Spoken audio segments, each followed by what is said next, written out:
Thanks, Lindsay, for just like uh, putting some time away to just have a chat and stuff about your new want to update about your business and stuff. I just recently heard that you offer like face masks. So I'm trying to get Yes. that. Yeah, so normally we make baby and toddler clothing. And with all of this that's going on, we realized our sewing skills could be helpful. So I started making masks about a month ago. And they're non-medical grade masks. They are made with woven cotton fabric, which there's some research to show that those do help. So myself and one of my production assistants have been working around the clock trying to make as many as we can. So yeah, it's been a bit of a shift and a lot of work, but we're really glad we're helping with the community. So Have you like focused on like who would like buy them, or has been like so we started with just donating them. A couple of my neighbors work at the hospital. And so I sent them a couple dozen, and they were able to use those and give them out also to patients who were visiting the hospitals, just to increase the level of safety.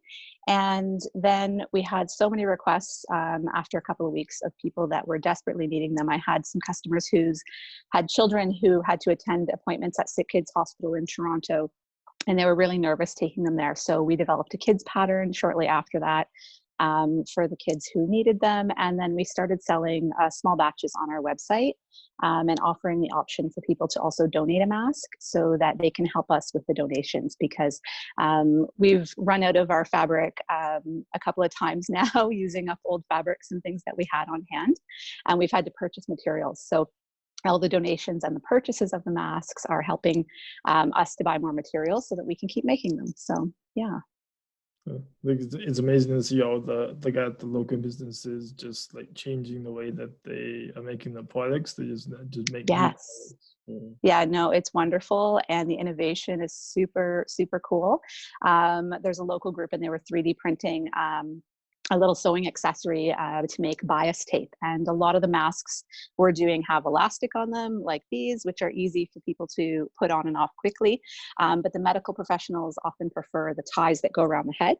And a lot of us sewists don't have a bias tape maker, which is basically the thing that makes the long strips of fabric handy. So actually they realized that they can be 3D printed. And so these little tiny devices were handed out to many of the sewing community so that we could work a little bit faster making the masks. So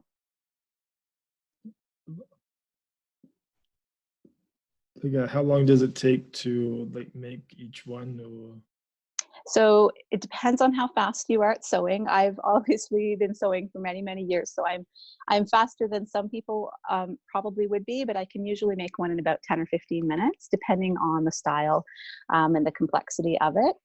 And a lot of home sewists have started helping out using their quilting fabrics and their home sewing machines and making thousands. And I'm part of a couple of groups on Facebook that they've been donating masks and scrub caps and headbands.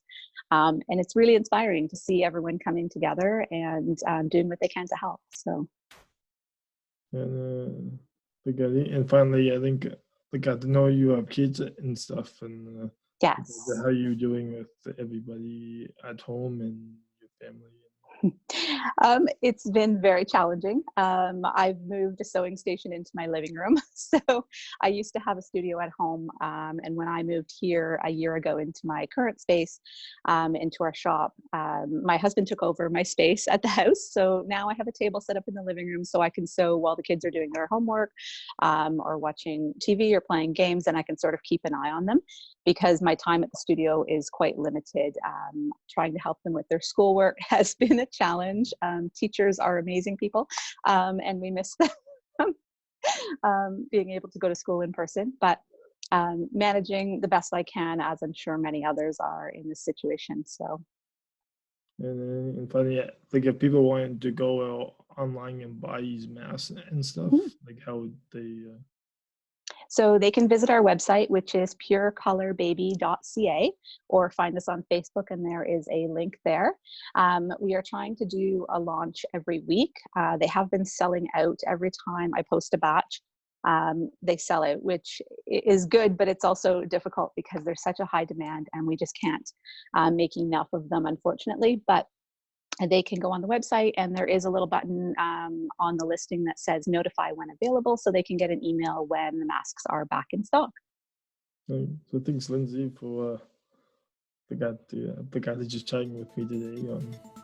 Yeah, you're welcome. Thanks for having me.